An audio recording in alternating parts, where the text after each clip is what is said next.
1 கொரிந்தியர் அதிகாரம் 15.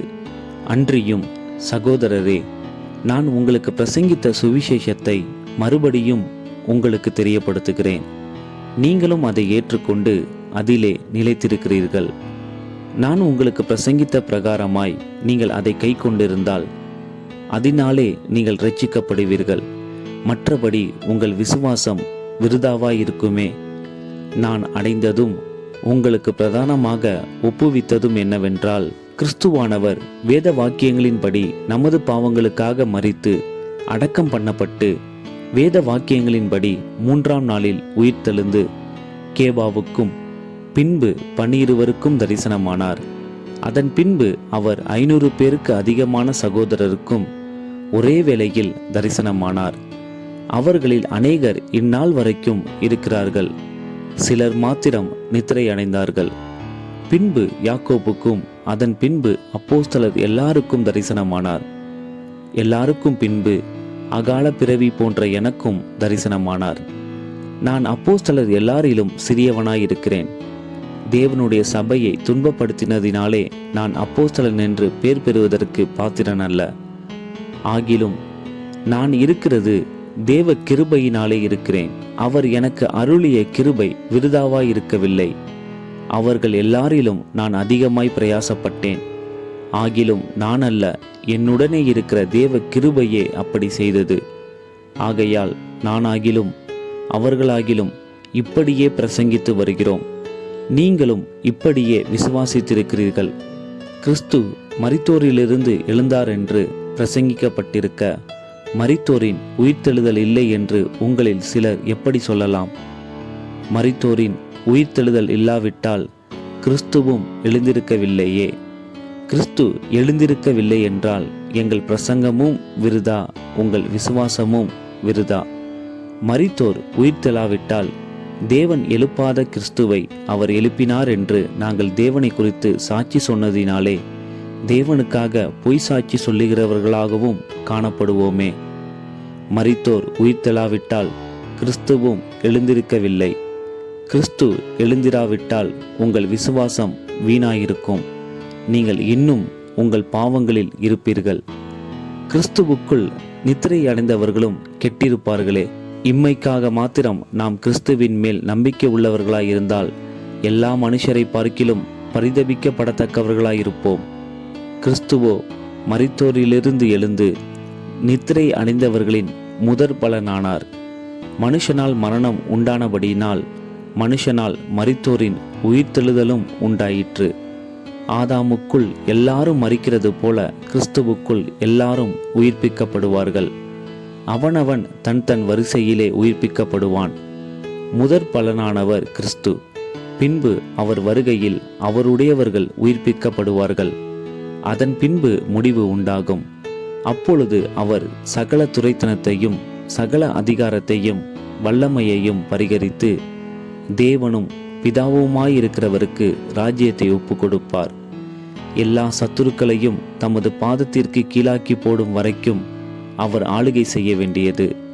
பரிகரிக்கப்படும் கடைசி சத்துரு மரணம். சகலத்தையும் அவருடைய பாதத்திற்கு கீழ்ப்படுத்தினாரே. ஆகிலும் சகலமும் அவருக்கு கீழ்ப்படுத்தப்பட்டதென்று சொல்லியிருக்கும் போது சகலத்தையும் அவருக்கு கீழ்ப்படுத்தினவர் கீழ்ப்படுத்தப்படவில்லை என்பது வெளியரங்கமாயிருக்கிறது. சகலமும் அவருக்கு கீழ்ப்பட்டிருக்கும் போது தேவனே சகலத்திலும் சகலமுமாயிருப்பதற்கு குமாரன் தாமும் தமக்கு சகலத்தையும் கீழ்ப்படுத்தினவருக்கு கீழ்ப்பட்டிருப்பார். மேலும் மரித்தோர் உயிர்த்தெழாவிட்டால் மரித்தவர்களுக்காக ஞானசானம் பெறுகிறவர்கள் என்ன செய்வார்கள்? மரித்தவர்களுக்காக ஏன் ஞானசானம் பெறுகிறார்கள்? நாங்களும் ஏன் எந்நேரமும் நாசமோசத்திற்கு ஏதுவாயிருக்கிறோம்? நான் அனுதினமும் சாகிறேன். அதை நம்முடைய கர்த்தராகிய கிறிஸ்து இயேசுவினால் உங்களை குறித்து நான் பாராட்டுகிற மேன்மையை கொண்டு சத்தியமாய் சொல்லுகிறேன். நான் எபேசுவிலே துஷ்ட மிருகங்களுடனே போராடினேன் என்று மனுஷர் வழக்கமாய் சொல்லுகிறேன். அப்படி போராடினதினாலே எனக்கு பிரயோஜனம் என்ன? மரித்தோர் உயிர்த்தெழாவிட்டால் புசிப்போம், குடிப்போம், நாளைக்கு சாவோம் என்று சொல்லலாமே. மோசம் போகாதிருங்கள். ஆகாத சம்பாஷணைகள் நல்லொழுக்கங்களை கெடுக்கும். நீங்கள் பாவம் செய்யாமல் நீதிக்கேற்க விழித்து கொண்டு தெளிந்தவர்களாயிருங்கள். சிலர் தேவனை பற்றி அறிவில்லாதிருக்கிறார்களே, உங்களுக்கு வெட்கம் உண்டாக இதை சொல்லுகிறேன். ஆகிலும் மரித்தோர் எப்படி எழுந்திருப்பார்கள்? எப்படிப்பட்ட சரீரத்தோடே வருவார்கள் என்று ஒருவன் சொல்லுவானாகில், புத்தியினனே, நீ விதைக்கிற விதை செத்தால் ஒழிய உயிர்க்க மாட்டாதே. நீ விதைக்கிற போது இனி உண்டாகும் மேனியை விதையாமல் கோதுமை அல்லது மற்றொரு தானியத்தினுடைய வெறும் விதையையே விதைக்கிறாய். அதற்கு தேவன் தமது சித்தத்தின்படியே மேனியை கொடுக்கிறார். விதை வகைகள் ஒவ்வொன்றிற்கும் அதனதற்கேற்ற மேனியையே கொடுக்கிறார். எல்லா மாம்சமும் ஒரே விதமான மாம்சம் அல்ல. மனுஷருடைய மாம்சம் வேறே, மிருகங்களுடைய மாம்சம் வேறே, மச்சங்களுடைய மாம்சம் வேறே, பறவைகளுடைய மாம்சம் வேறே. வானத்துக்குரிய மேனிகளும் உண்டு, பூமிக்குரிய மேனிகளும் உண்டு. வானத்துக்குரிய மேனிகளுடைய மகிமையும் வேறே, பூமிக்குரிய மேனிகளுடைய மகிமையும் வேறே. சூரியனுடைய மகிமையும் வேறே, சந்திரனுடைய மகிமையும் வேறே. நட்சத்திரங்களுடைய மகிமையும் வேறே. மகிமையிலே நட்சத்திரத்திற்கு நட்சத்திரம் விசேஷித்திருக்கிறது. மரித்தோரின் உயிர்த்தெழுதலும் அப்படியே இருக்கும். அழிவுள்ளதாய் விதைக்கப்படும், அழிவில்லாததாய் எழுந்திருக்கும். கனவீனமுள்ளதாய் விதைக்கப்படும், மகிமை உள்ளதாய் எழுந்திருக்கும். பலவீனமுள்ளதாய் விதைக்கப்படும், பலமுள்ளதாய் எழுந்திருக்கும். ஜென்ம சரீரம் விதைக்கப்படும், ஆவிக்குரிய சரீரம் எழுந்திருக்கும். ஜென்ம சரீரமும் உண்டு, ஆவிக்குரிய சரீரமும் உண்டு. அந்தபடியே முந்தின மனுஷனாகிய ஆதாம் ஜீவ ஆத்துமாவானான் என்று எழுதியிருக்கிறது. பிந்தின ஆதாம் உயிர்ப்பிக்கிற ஆவியானார். ஆகிலும் ஆவிக்குரிய சரீரம் முந்தினதல்ல, ஜென்ம சரீரமே முந்தினது, ஆவிக்குரிய சரீரம் பிந்தினது. முந்தின மனுஷன் பூமியிலிருந்து உண்டான மண்ணானவன், இரண்டாம் மனுஷன் வானத்திலிருந்து வந்த கர்த்தர். மண்ணானவன் எப்படிப்பட்டவனோ மண்ணானவர்களும் அப்படிப்பட்டவர்களே.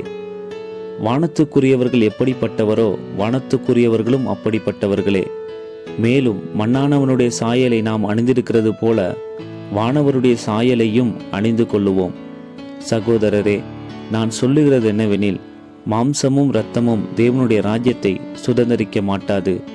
அழிவுள்ளது அழியாமையை சுதந்தரிப்பதும் இல்லை. இதோ ஒரு இரகசியத்தை உங்களுக்கு அறிவிக்கிறேன். நாம் எல்லாரும் நித்திரை அடைவதில்லை. ஆகிலும் கடைசி எக்காலம் தொனிக்கும் போது ஒரு நிமிஷத்திலே, ஒரு இமை பொழுதிலே நாம் எல்லாரும் மறுரூபமாக்கப்படுவோம். எக்காலம் தொனிக்கும். அப்பொழுது மரித்தோர் அழிவில்லாதவர்களாய் எழுந்திருப்பார்கள். நாமும் மறுரூபமாக்கப்படுவோம். அழிவுள்ளதாகிய இது அழியாமையையும், சாவுக்கேதுவாகிய இது சாவாமையையும் தரித்து கொள்ள வேண்டும். அழிவுள்ளதாகிய இது அழியாமையையும், சாவுக்கேதுவாகிய இது சாவாமையையும் தரித்து கொள்ளும்போது மரணம் ஜெயமாக விழுங்கப்பட்டது என்று எழுதியிருக்கிற வார்த்தை நிறைவேறும். மரணமே, உன் கூர் எங்கே? பாதாளமே, உன் ஜெயம் எங்கே? மரணத்தின் கூர் பாவம், பாவத்தின் பலன் நியாயப்பிரமாணம். நம்முடைய கர்த்தராகிய இயேசு கிறிஸ்துவினாலே நமக்கு ஜெயம் கொடுக்கிற தேவனுக்கு ஸ்தோத்திரம். ஆகையால் எனக்கு பிரியமான சகோதரரே, கர்த்தருக்குள் நீங்கள் படுகிற பிரயாசம் விருதாவாயிராதென்று அறிந்து நீங்கள் உறுதிப்பட்டவர்களாயும் அசையாதவர்களாயும் கர்த்தருடைய கிரியையிலே எப்பொழுதும் பெருகுகிறவர்களாயும் இருப்பீர்களாக.